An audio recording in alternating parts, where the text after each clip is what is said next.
नमस्कार साथियों, बहुत बहुत स्वागत है 27 फरवरी 2023 दैनिक समसामयिकी में। और आज की क्लास है आपके लिए बेहद ही खास, क्योंकि दैनिक समसामयिकी और स्टैटिक जीके का अनोखा संगम आज आपको मिलने वाला है। तो पेन पेपर उठाइए और आ जाइए हमारे साथ। एक बार कहिए कि ना दुख ना तकलीफ तो क्या खाक मजा है जीने में, बड़े बड़े तूफान थम जाते हैं जब आग लगी हो सीने में। ऐसे ही एक क्रांतिकारी चंद्रशेखर आजाद जी की चर्चा हम करेंगे, जिनकी आज पुण्यतिथि है और समसामयिकी का ये महत्वपूर्ण संगम। आइए शुरू करते हैं, देखते हैं आज क्या है खास स्मार्ट स्टडी क्लासेस 77 पर। और इसको जल्दी से आप सब्सक्राइब कर लीजिए। देखते हैं आज दुश्मन की गोलियों का सामना हम करेंगे, आज़ाद हैं आज़ाद ही रहेंगे। दोस्तों, इलाहाबाद जिसका वर्तमान नाम प्रयागराज हो चुका है, वहाँ के अल्फ्रेड पार्क में हमारे चंद्रशेखर आज़ाद जी चारों तरफ से जो है अंग्रेजों के द्वारा जब घेर लिए जाते हैं तो अंतिम गोली उन्होंने अपने ही सर में मार ली थी।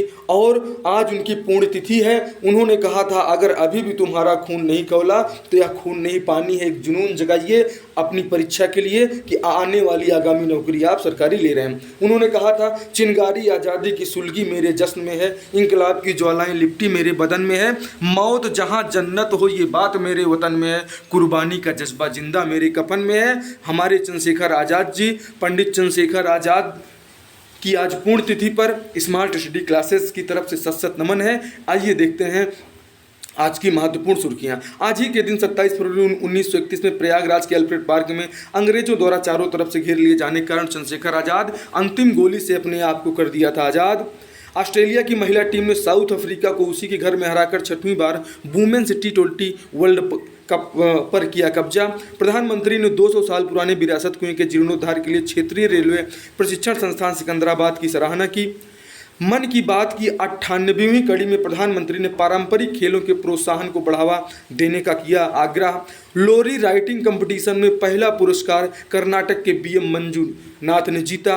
ये सब के बारे में अच्छे से आपको बताएंगे। डिजिटल इंडिया की शक्ति घर घर पहुंचाने में ई-संजीवनी ऐप, जिसमें वीडियो कॉन्फ्रेंसिंग के माध्यम से डॉक्टरों से जुड़कर टेली कंसल्टेशन की संख्या हुई 10 करोड़ के पार। भारत और सिंगापुर के बीच UPI और पे नाउ लिंक के साथ पहली बार सीधे विदेशों में पैसा ट्रांसफर करने की सुविधा को प्रधानमंत्री ने की सराहना। सांस्कृतिक विरासत की रक्षा हेतु त्रिवेणी कुंभो महोत्सव, जो 700 साल पुराना महोत्सव है, इसे पुनर्जीवित करने के लिए पश्चिम बंगाल के हुगली जिले के बांसबेरिया में पुनः किया गया आयोजित। स्वच्छ भारत अभियान में प्रधानमंत्री द्वारा जोड़ा गया एक और नया आयाम, जिसे कहते हैं बेस्ट टू वेल्थ। उस्ताद बिस्मिल्लाह खान युवा पुरस्कार म्यूजिक और परफॉर्मिंग आर्ट के क्षेत्र में वाद्य यंत्र सुर सिंगार के वादक जयदीप मुखर्जी की प्रधानमंत्री ने की सराहना। और अब देखते हैं एक एक करके आज के महत्वपूर्ण करंट अफेयर। दोस्तों, ऑस्ट्रेलिया की महिला टीम ने साउथ अफ्रीका को हराकर 6वीं बार जीता। वुमेन्स T20 वर्ल्ड कप 2023 का जो आयोजन था, ये कहाँ हुआ था, ये आपसे पूछा जा सकता है। चूंकि इसको ऑस्ट्रेलिया ने जीत लिया है और आपसे पूछा जाए कौन सी बार, तो 6वीं बार ऑस्ट्रेलिया ने जीता है। और लगातार इसकी आप जानते हैं कि जो T20 वर्ल्ड कप है प्रत्येक 2 साल में होता है। तो ऑस्ट्रेलिया ने 2018, 2020 आप देखेंगे लगातार ये जो है तीसरी बार हैट्रिक लगा दिया है ऑस्ट्रेलिया की महिलाओं ने। और इसका आयोजन हुआ था दोस्तों कहाँ, साउथ अफ्रीका के केप टाउन में न्यूलैंड्स ग्राउंड पर। ठीक है, आइए देखते हैं, बहुत ही खास है। लल्लन टॉप क्या है इसके लिए। ऑस्ट्रेलिया की महिला टीम ने आपने देखा 6वीं बार जीता है। आयोजन कहाँ हुआ था, केप टाउन के न्यूलैंड्स मैदान साउथ अफ्रीका में। दोस्तों, इसमें प्लेयर ऑफ द मैच का अवार्ड ऑस्ट्रेलिया के ओपनर बेथ मुनी को मिला है। और प्लेयर ऑफ टूर्नामेंट आपसे पूछा जाए बता दीजिएगा, एशले गार्डनर को मिला है। ठीक है, ऑस्ट्रेलिया इन्होंने 10 विकेट लिया है और 110 रन भी बनाया है। दोस्तों, 2018, 2020 और 2023 ये लगातार तीसरी बार हैट्रिक लगा दिया है वुमेन्स T20 वर्ल्ड कप में। इससे पहले ऑस्ट्रेलिया की शेरनियों ने 2010, 12 और 14 में भी लगातार हैट्रिक मारी थी T20 महिला वर्ल्ड कप का। तो ये बेहद ही खास है, इसे आप याद रखिएगा। दोस्तों, ये प्रश्न बेहद ही महत्वपूर्ण है और आपकी आगामी परीक्षा में आने वाला है। एकदम स्टार इसको लगा लीजिए। और दोनों प्रश्न, ठीक है, कि प्रधानमंत्री मुद्रा योजना के तहत कितने लाख रुपए तक का ऋण बिना गारंटी के प्रदान किया जाता है। बेहद ही सिंपल क्वेश्चन पूछा जा सकता है। ठीक है, 100% आ रहा है। तो इसमें दोस्तों 10 लाख रुपए तक जो है प्रधानमंत्री मुद्रा योजना के तहत बिना गारंटी के ऋण प्रदान किया गया है। दोस्तों आपको बताना है, निम्नलिखित में से छत्तीसगढ़ राज्य द्वारा 28 जुलाई 2020 को प्रारंभ की गई योजना नहीं है। गौमूत्र खरीदी योजना, जी हाँ, हंसना नहीं है, छत्तीसगढ़ सरकार गौमूत्र खरीदी कर रही है और उसे 4 रुपये लीटर ले रही है। इसका पूरा डिटेल करेंगे, कौन सी योजना कब शुरू हुई। मुख्यमंत्री महतारी न्याय रथ योजना, कौशल्या मातृत्व योजना, या इनमें से कोई नहीं। तो भाई साहब 28 जुलाई 2020 को प्रारंभ की गई योजना कौन सी नहीं है, तो ये हमारी जो कौशल्या मातृत्व योजना है ये 28 जुलाई 2020 को प्रारंभ नहीं हुई है। जबकि गौमूत्र खरीदी योजना, मुख्यमंत्री महतारी योजना, ये जो है 28 जुलाई 2020 को प्रारंभ हुई है। आइए पूरी योजना के बारे में हम आज आपको बताएंगे। दोस्तों कौशल्या मातृत्व योजना की बात करें कि जो इस ऑप्शन में था, ये दोस्तों रायपुर के बीटीआई ग्राउंड से 7 मार्च 2022 को शुरू किया गया था। कौशल्या मातृत्व योजना में होता क्या है, महिला हितग्राही को दूसरी पुत्री के जन्म पर 5,000 रुपये उसको प्रदान किए जाते हैं दोस्तों। और इस कौशल्या मातृत्व योजना की घोषणा छत्तीसगढ़ के बजट 2021-22 में की गई थी और कौशल्या मातृत्व योजना का बखान पूरा देश कर रहा है। आगे देखिए दोस्तों, जो है गौमूत्र खरीदी योजना। अब आप देखिए गौमूत्र खरीदी योजना, ये 28 जुलाई 2022 को छत्तीसगढ़ में हरेली पर्व मनाया जाता है और इसी हरेली पर्व के अवसर पर गौमूत्र खरीदी योजना प्रारंभ की गई किसानों को समृद्ध करने के लिए। और ये गौमूत्र दोस्तों कीटनाशक और बहुत ही अच्छा यूज इसका है, ये हमारे लिए फायदेमंद है। इसका जो है कहाँ पे पूछा जाए तो करसा गोठान पाटन जिला दुर्ग में पहली बार सीएम भूपेश बघेल जी द्वारा ये 4 रुपये प्रति लीटर की खरीदी की गई। और आपसे पूछा जाए, ये दिसंबर 2022 तक दोस्तों सर्वाधिक गौमूत्र की खरीदी जांजगीर चांपा जिले में हुई है। और जांजगीर चांपा से हाल ही में बना नया जिला आप हमें कमेंट करके बताएंगे उसका नाम क्या है, ठीक है, और किस प्रकार की शक्ति आपको आई है, तो हमें बताइए कि कौन सा है। गोधन न्याय योजना आपसे पूछा जाएगा, ये अभी भी Chhattisgarh police sub inspector exam में आया था। ये 20 जुलाई 2020 को प्रारंभ हुई। कब, ये हरेली पर्व को की गई थी। और इसी योजना में जो है आप देखिए कि 28 जुलाई को हरेली पर्व पर गौमूत्र खरीदी योजना छत्तीसगढ़ सरकार ने प्रारंभ किया है, 4 रुपये लीटर, इसे आप याद रखिएगा। आगे देख लीजिए मुख्यमंत्री महतारी न्याय रथ योजना, ये 28 जुलाई 2020 को ही प्रारंभ हुई थी दोस्तों। और ये हरेली पर्व पर हुई थी, कहाँ, दुर्ग जिले से हुई थी। और जो है इसकी पहल किसने किया था, तो छत्तीसगढ़ राज्य महिला आयोग की पहल पर जो है ये मुख्यमंत्री महतारी न्याय रथ योजना जो है प्रारंभ की गई थी। इसकी थीम आपसे पूछी जा सकती है, इसकी थीम है अभिमान, बात है अभिमान के, महिला मन के सम्मान के, ठीक है। इसमें होगा क्या दोस्तों, माफ कीजिएगा, इसमें होगा क्या, महिलाओं को संवैधानिक अधिकारों और उनके कानूनों के बारे में जानकारी देना। इसमें प्रत्येक जो है महतारी न्याय रथ में 2-2 महिला अधिवक्ता, 2-2 अधिवक्ता भी रहेंगी, वो इनको बताएंगी कि मुख्यमंत्री बात है अभिमान के, महिला मन के सम्मान के, ये थीम आप याद रखिएगा। इसीलिए तो आपने देखा कि यहाँ की एक थीम और नरवा गरवा घुरवा बारी भी आप जरूर याद रखिएगा, ठीक है। और छत्तीसगढ़िया सबले बढ़िया, इसको भी आपको याद भी रखना है, पूछे जा सकते हैं, ठीक है दोस्तों। ये फैक्ट बहुत ही महत्वपूर्ण थे, इन्हें याद रखिएगा, सीधे डेट एग्जाम में पूछी जा रही है। मुख्यमंत्री महतारी न्याय रथ योजना 28 जुलाई 2022 को हरेली पर्व पर प्रारंभ हुई, इसे याद रखिएगा, ठीक है दोस्तों। उस्ताद बिस्मिल्लाह खान युवा पुरस्कार, देखिए ये बहुत ही महत्वपूर्ण है और अभी प्रधानमंत्री जी ने कल मन की बात में भी इसकी चर्चा किया है। तो हमारे छत्तीसगढ़ में डॉक्टर प्रभाकर कश्यप और दिवाकर कश्यप, जिन्हें कश्यप बंधु कहा जाता है, इन्हें उस्ताद बिस्मिल्लाह खान युवा पुरस्कार 2020 से सम्मानित किया गया था, इसलिए ये याद है दोस्तों। ये कश्यप बंधु खैरागढ़ के निवासी हैं। आप जानते हैं खैरागढ़ छुई खदान गंडई छत्तीसगढ़ का कौन से क्रम का जिला है, ये कमेंट बॉक्स में आप हमको छाप दीजिए दोस्तों। ये हिंदुस्तानी वोकल संगीत से रिलेटिव है और बनारस घराने से इन्होंने शिक्षा प्राप्त की है। जैसे हमारे रायगढ़ में भी एक घराना है, रायगढ़ घराना, राजा चक्रधर सिंह को आप जानते हैं। और राजा चक्रधर सिंह की किताब आपसे पूछ लिया जाए तो क्या है, ताल तोय निधि, ठीक है। राजा चक्रधर ने जो लिखा था ताल तोय निधि, जिसका वजन इतना है कि आप उठा नहीं सकते हैं भाई साहब, ठीक है। बात करते हैं सिक्किम राज्य की दोस्तों। सिक्किम की राजधानी गंगटोक है, वहाँ के मुख्यमंत्री प्रेम सिंह तमांग हैं और अभी हाल ही में लक्ष्मण प्रसाद आचार्य वहाँ के राज्यपाल बने दोस्तों। सिक्किम एक ऐसा हमारे जो है देश का राज्य है जो पश्चिम में नेपाल, दक्षिण पूर्व में भूटान और उत्तर पूर्व में चीनी तिब्बत स्वायत्त क्षेत्र से लगता है दोस्तों, ठीक है।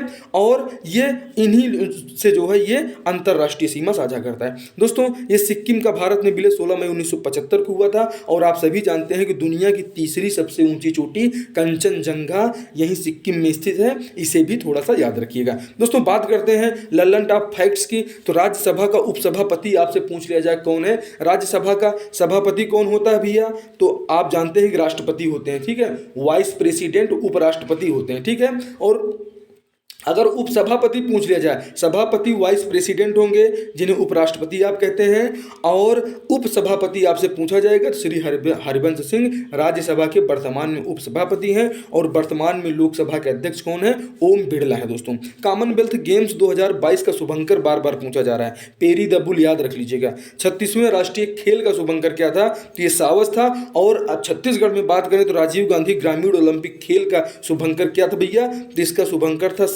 शेरू को आप याद रखिएगा, ठीक है। और इसमें कौन कौन से खेल शामिल हैं, गिल्ली डंडा गेंडी, ये सब हमको बताइएगा। दोस्तों संसार की छत किसे कहा जाता है, आपको ये बताना है। संसार की छत किस पठार को कहा जाता है, क्या तिब्बत के पठार को कहा जाता है, क्या पामीर के पठार को कहा जाता है, या टकला मकान कहाँ पे आप जानते हैं कि चीन में है, ठीक है। ये टकला मरुस्थल और सहारा मरुस्थल आप जानते हैं दुनिया का सबसे बड़ा मरुस्थल है। और जो पामीर का पठार है भाई साहब, इसे दुनिया का छत कहा जाता है, संसार की छत कही जाती है। और तिब्बत का पठार आप जानते हैं कि सबसे बड़ा पठारों में इसे गिना जाता है, ठीक है। दोस्तों संसार की छत देख लीजिए आप यहाँ पे, संसार की छत पामीर के पठार को कहा जाता है, तिब्बत का पठार विश्व का सबसे बड़ा पठार है, टकला मकान मरुस्थल चीन में है, और सहारा मरुस्थल विश्व का सबसे बड़ा मरुस्थल है, इसे भी आप याद रखिएगा। और ये कंप्लीट जीके है एकदम, जो जैसे कैप्सूल होता है आप खा लीजिए पूरा आराम मिल जाएगा, एंटीबायोटिक वाला, ठीक है। तो ये वही एंटीबायोटिक है, एकदम परफेक्ट क्लास है ये, और इस क्लास को आपको अंत तक देखना है, बहुत मजा आएगा, ठीक है। और जो CGSI मेंस में बैठ रहे हैं, CGPSC में बैठ रहे हैं, CGADO में बैठ रहे हैं, आप लोग छत्तीसगढ़ में कोई भी परीक्षा में बैठ रहे हैं, इस क्लास को एंड तक देखिए, 2 से 4 बार देखिए, एक बार में अगर आपको याद हो जाए तो नोट करते चलिए, ठीक है। बहुत ही महत्वपूर्ण ये क्लास है। और दोस्तों संगीत नाटक अकादमी अवार्ड ये जो है 2019 से डॉक्टर मोक्षदा चंद्राकर, जिन्हें ममता चंद्राकर कहते हैं, इन्हें सम्मानित किया गया है। और आपको बताना है कि तीजन बाई को अकादमी रत्न पुरस्कार में फेलोशिप अवार्ड मिला है, इसलिए तीजन बाई को आपको याद रखना है। आपसे पूछ लिया जाए तीजन बाई का संबंध किससे है, तो ये पांडवानी, ठीक है, एक पांडवानी यहाँ का नृत्य है, और अंतर्राष्ट्रीय स्तर पर पांडवानी को प्रसिद्धि दिलाने वाली हमारी तीजन बाई हैं, इनके बारे में भी हम पूरी चर्चा करेंगे। दोस्तों बात करते हैं ममता चंद्राकर जी की, तो खैरागढ़ स्थित इंदिरा कला संगीत विश्वविद्यालय की वर्तमान कुलपति हैं। और ये जो इंदिरा कला संगीत विश्वविद्यालय है छत्तीसगढ़ ही नहीं, एशिया का पहला संगीत विश्वविद्यालय है, इसे भी आप याद रखिएगा। और 2016 में मोक्षदा चंद्राकर जी को पद्मश्री सम्मान से सम्मानित किया गया है, ये भी थोड़ा सा दिमाग में बैठाइएगा।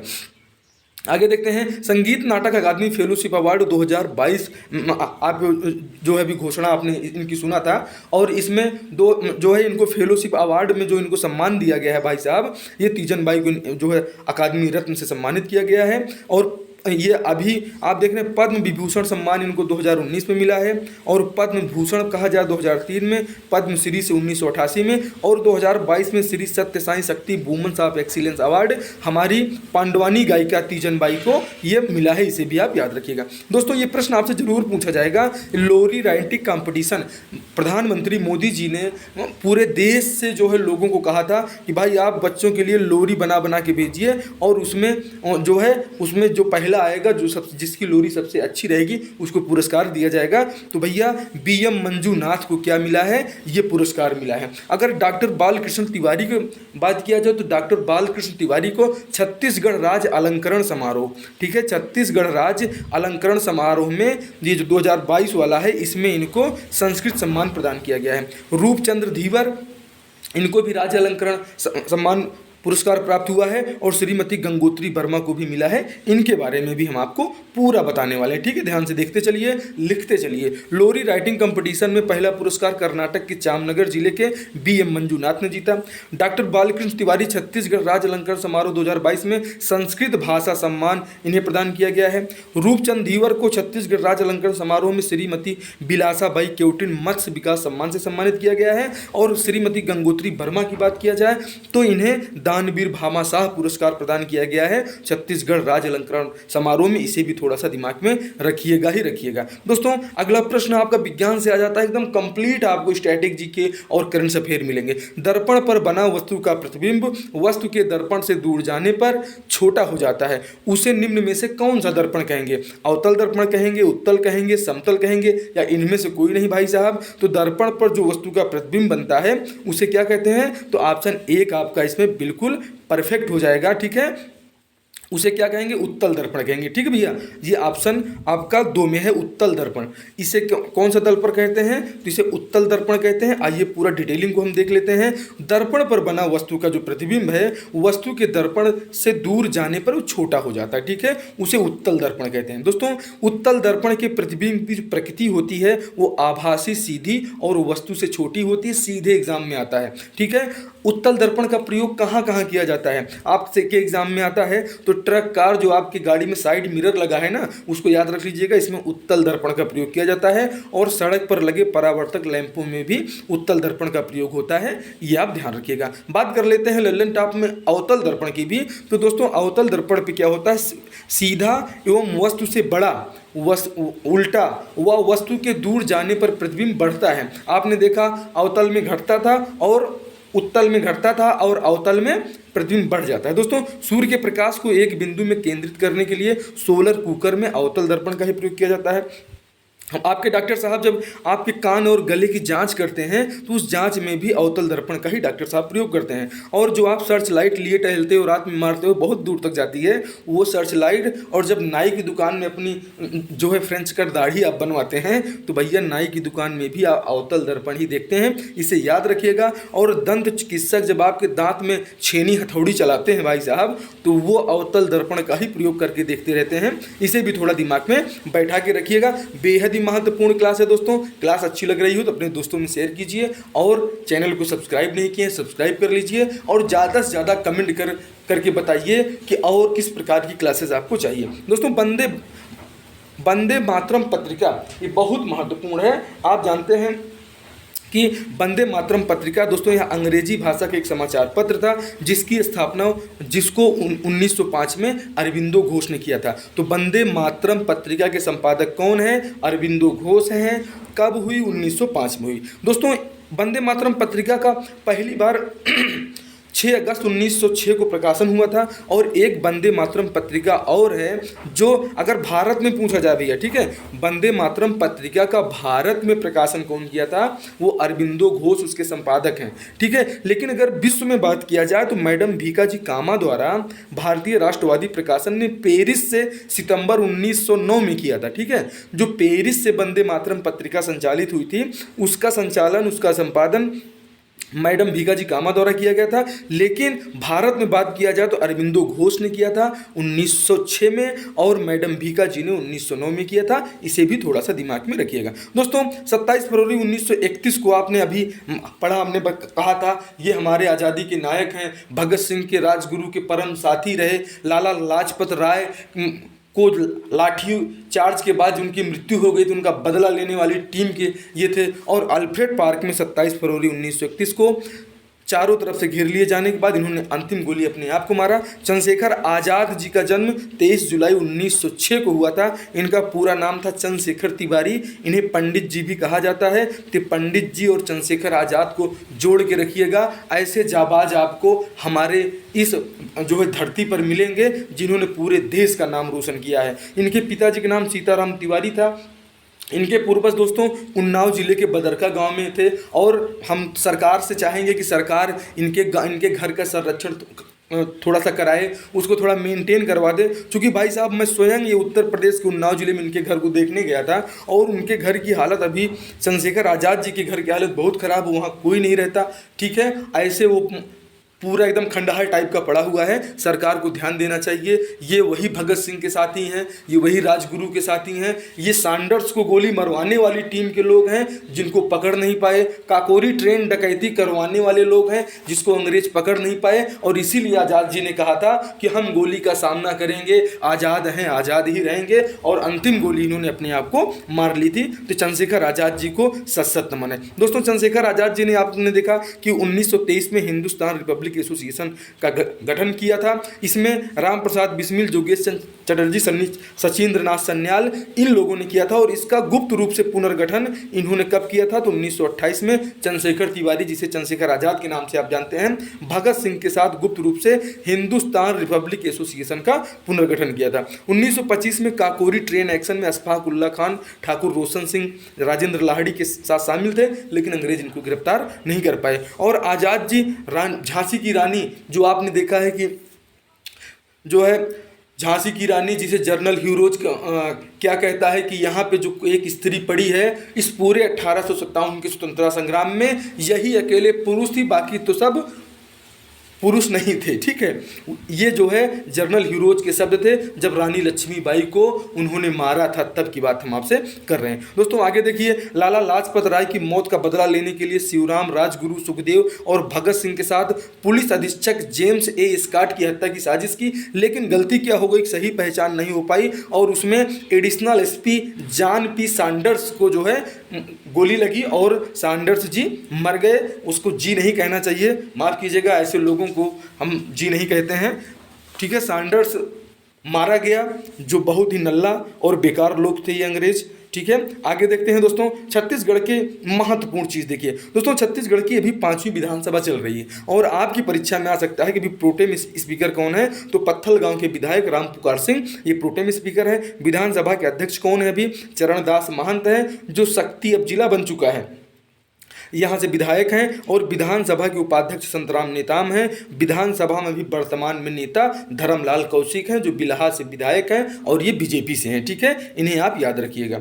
आगे देखते हैं दोस्तों, छत्तीसगढ़ के कैबिनेट मंत्री ये अभी एग्जाम में आए थे और बहुत लोगों के बने, बहुत लोगों नहीं बने, ऐसे एक एक लाइन में देखते चलिए। श्री अमरजीत भगत जो हैं, ये अभी खाद्य नागरिक आपूर्ति एवं उपभोक्ता संरक्षण विभाग, आर्थिक एवं सांख्यिकी संस्कृत विभाग के मंत्री हैं अमरजीत भगत। बात करते हैं उमेश पटेल की, तो उच्च एवं शिक्षा, तकनीकी शिक्षा, कौशल विकास, विज्ञान एवं प्रौद्योगिकी, खेल एवं युवा कल्याण मंत्री हैं श्री उमेश पटेल। महिला एवं बाल विकास और समाज मंत्री श्रीमती अनिला भेड़िया और शिव कुमार डहरिया आपके नगरीय प्रशासन एवं विकास मंत्री हैं, इन्हें भी आप याद रखिएगा। दोस्तों बात करते हैं श्री मोहम्मद अकबर की, तो मोहम्मद अकबर यहीं हमारे आसपास में कवर्धा के ही जो है विधायक हैं और ये वन मंत्री हैं, परिवहन मंत्री हैं, आवास एवं पर्यावरण मंत्री हैं, विधि एवं विधायी मंत्री हैं। वन पत्र या वन अधिकार पट्टा ये कब से दिया जा रहा है, इसको कमेंट करके हमें जरूर बताएं। दोस्तों डॉक्टर प्रेम सिंह टेकाम जो हैं, ये हमारे अल्पसंख्यक, ओबीसी, एसटी और स्कूल शिक्षा मंत्री हैं डॉक्टर प्रेम सिंह। ताम्रध्वज साहू जी की बात किया जाए तो हमारे गृह मंत्री और पुलिस का एग्जाम जो आप दे रहे हैं, तो ये गृह पुलिस विभाग है। गृह, लोक निर्माण, जेल, धार्मिक, धर्मस्व, पर्यटन मंत्री ताम्रध्वज साहू जी हैं, इन्हें भी दिमाग में याद रखिएगा। टी.एस. सिंहदेव, जिनको 2.5 साल बाद मुख्यमंत्री बनना था, लेकिन कांग्रेस के मंत्रिमंडल में पता नहीं क्यों नहीं बन पाई। ये लोक स्वास्थ्य एवं परिवार कल्याण मंत्री हैं, तो स्वास्थ्य मंत्री आपके कौन है? टी.एस. बाबा हैं। ठीक है, टी.एस. बाबा को याद रखिएगा। रविंद्र चौबे जी को देख लीजिए, ये कृषि मंत्री हैं आपके। पशु विकास, मछली पालन, जल संसाधन, पंचायत एवं ग्रामीण विकास मंत्री श्री रविंद्र चौबे जी हैं, इन्हें भी थोड़ा सा याद रखिएगा। दोस्तों छत्तीसगढ़ में बात किया जाए, टोटल 90 विधानसभा की सीट हैं, जिसमें से जो हमारी अनुसूचित जाति के लोग हैं, जो हमारी एसटी के लोग हैं, शेड्यूल एससी के लोग, वो उनके पास अनुसूचित जाति के लिए 10 सीट, अनुसूचित इसमें जनजाति के लिए 29 सीट और सामान्य के लिए 51 सीट। और भूपेश बघेल अभी वर्तमान में मुख्यमंत्री हैं और हाल ही में राज्यपाल को नियुक्त हुए हैं, तो विश्वभूषण हरिचंदन को आप याद रखिएगा, छत्तीसगढ़ के वर्तमान में राज्यपाल हैं। दोस्तों बात कर लेते हैं शहीद वीर नारायण सिंह सम्मान। ये आदिवासी एवं पिछड़ा वर्ग के उत्थान के लिए दिया जाता है आदिम जाति एवं कल्याण विभाग द्वारा, और 2022 में श्री नारायण मरकाम को शहीद वीर नारायण सिंह सम्मान प्राप्त हुआ है। पंडित लखनलाल मिश्र सम्मान छत्तीसगढ़ पुलिस की परीक्षा देने वाले लड़कों के लिए बहुत इंपॉर्टेंट है, चूंकि ये अपराध अनुसंधान के क्षेत्र में दिया जाता है। पंडित लखनलाल मिश्र सम्मान और गृह पुलिस विभाग द्वारा दिया जाता है, और एसआई मेंस का ये एक क्वेश्चन बना एकदम पड़ा है, याद रख लीजिएगा श्री लक्ष्मी प्रसाद जायसवाल जी को। और याद रख लीजिएगा पंडित लखनलाल सम्मान किस क्षेत्र में दिया जाता है, तो अपराध अनुसंधान के क्षेत्र में दिया जाता है, और गृह पुलिस विभाग तो दे ही रहा है, तो आपको याद ही है। यति रतनलाल सम्मान अहिंसा एवं गौरक्षा के क्षेत्र में दिया जाता है सामान्य प्रशासन विभाग द्वारा। 2022 में श्री मदन मोहन गौसाल को मिला है, ये खरसिया से हैं। ठीक है, इन्हें भी थोड़ा सा याद रखिएगा। चक्रधर सम्मान, जिनकी पुस्तक का नाम ताल तोय निधि है, कला एवं संगीत के क्षेत्र में दिया जाता है, और ये रायगढ़ से रहने वाले हैं रायगढ़ घराना, अभी आपको याद रखना है। श्री वेद मणि सिंह ठाकुर, इनको मिला है चक्रधर सम्मान 2022। दोस्तों धन्वंतरी सम्मान 2022 से सम्मानित किया गया डॉक्टर मनोज चौकसे को, ये आयुर्वेद चिकित्सा के क्षेत्र में दिया जाता है। खूबचंद बघेल सम्मान दोस्तों कृषि के क्षेत्र में दिया जाता है। श्री खेदूराम बंजारे को प्रदान किया गया है। और अभी बंजारा समुदाय के लिए एक बहुत ही महत्वपूर्ण गुरु हैं, उनकी चर्चा हमने कल वाली क्लास में की थी, कृपया उनका नाम हमें कमेंट बॉक्स में छाप के बताएं।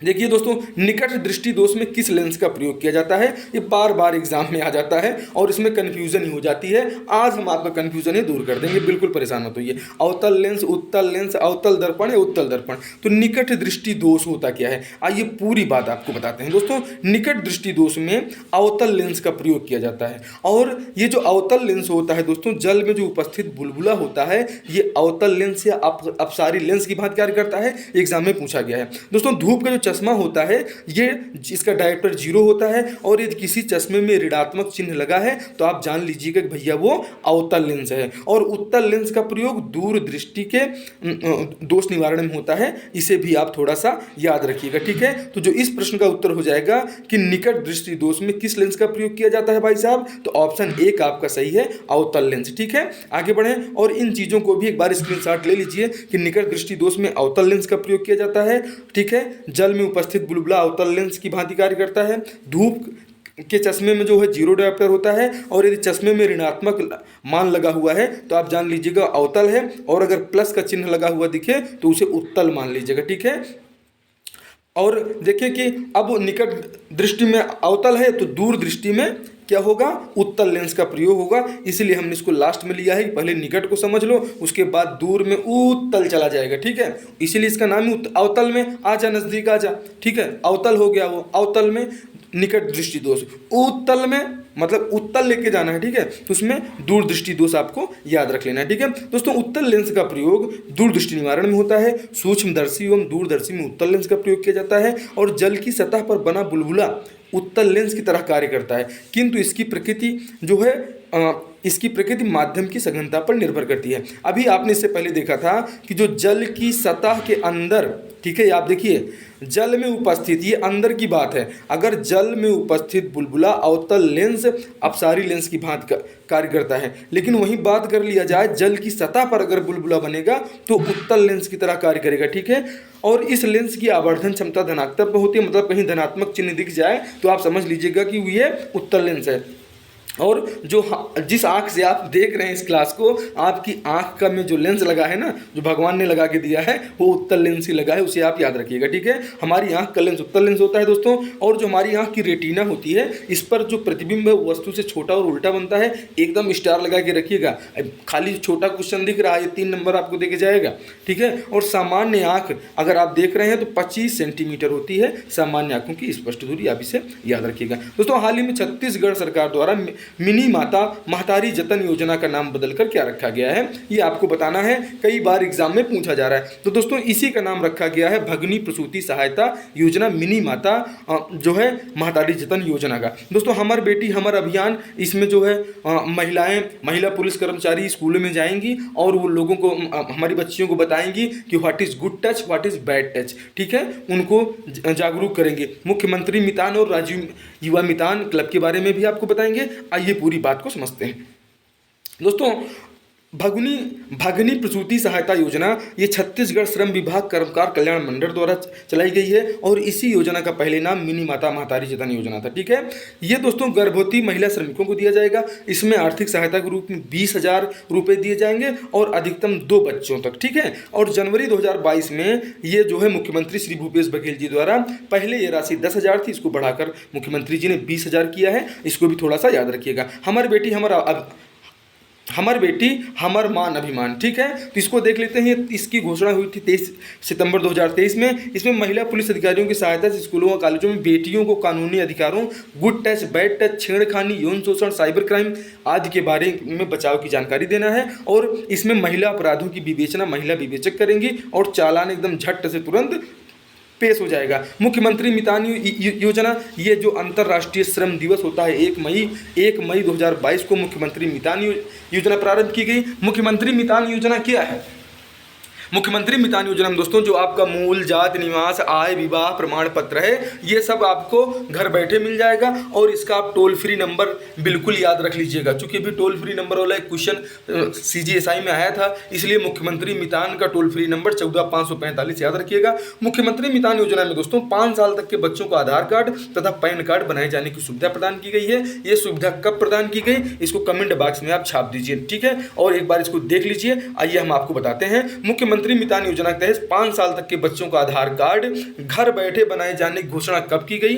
1 नवंबर 2022, 1 मई 2022, 7 मार्च 2022 या 28 जुलाई 2022? ये आपको बताना है। 28 जुलाई 2022, 7 मार्च 2022 क्या है, 1 मई 2022 क्या है और 1 नवंबर 2022 क्या है? तो भैया 1 नवंबर 2022 को क्या हुआ था? ये मुख्यमंत्री मितान योजना की घोषणा हुई थी, ठीक है, इसे आप याद रखिएगा। ये मुख्यमंत्री मितान योजना के तहत जो 5 साल तक के बच्चों का आधार कार्ड बनाए जाने की घोषणा ये हुई है 1 नवंबर 2022 को, इसे आप याद रखिएगा, ठीक है। और 1 मई वाली योजना भी आपने देखा ही, उसमें क्या क्या है यहाँ पे आपने देखा ना भाई साहब कि मुख्यमंत्री मितान योजना कब प्रारंभ हुई? 1 मई 2022 को। यहाँ आपका 1 मई 2022 ही है, ठीक है, तो इसे आप याद रखिएगा। 28 जुलाई वाली योजना भी मैं आपको बता चुका हूँ। दोस्तों दाऊमंद राजी सम्मान ये किस क्षेत्र में दिया जाता है? तो भैया लोक कला एवं शिल्प के क्षेत्र में दिया जाता है। संस्कृति विभाग द्वारा 2022 में श्री रामेश्वर वैष्णव को मिला है। ये क्लास बेहद ही कंप्लीट जीके है भाई साहब, आप एकदम देखते चलिए। दोस्तों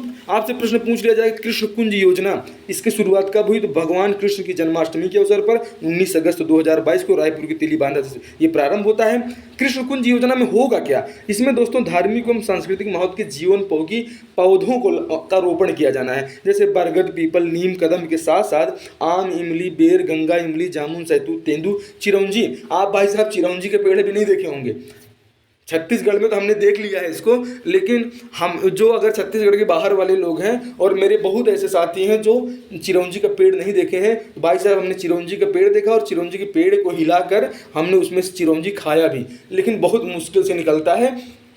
इतना अंदर उसके रहता है और इतना कठोर उसका आवरण रहता है भाई साहब कि जल्दी टूटने नहीं आता, वो है चिरौंजी। और सबसे बड़ा कृष्ण कुंज कहाँ स्थापित किया जाएगा? तो ये 2.5 एकड़ में नंदनवन रायपुर में ये किए जाने की योजना है। दोस्तों छत्तीसगढ़ की किस पर्वतारोही को भूमि साहसिक श्रेणी में तेंजिंग नोर्गे राष्ट्रीय साहसिक लैंड एडवेंचर अवार्ड 2022 से सम्मानित किया गया भैया? तो ये किया गया है हमारी नैना सिंह ढाकड़ को, ठीक है, जो माउंट एवरेस्ट पर भी जाके बेचारी चढ़ी थी। तो नैना सिंह ढाकड़ को तेंजिंग नोर्गे पुरस्कार प्रदान किया गया है। तेंजिंग नोर्गे पुरस्कार में राशि कितनी मिलती है? 15 लाख रुपए, आप याद रखिएगा। दोस्तों शुभम धनंजय बनमाली ये कौन है? तो इनको भी तेंजिंग नोर्गे अवार्ड मिला है और ग्रुप कैप्टन भवानी सिंह सम्याल को भी मिला है। तो नैना सिंह को किसमें मिला है? भूमि साहसिक श्रेणी में नैना को मिला है और शुभम बनमाली को मिला है जल साहसिक श्रेणी में, इसे भी याद रखिएगा, ठीक है।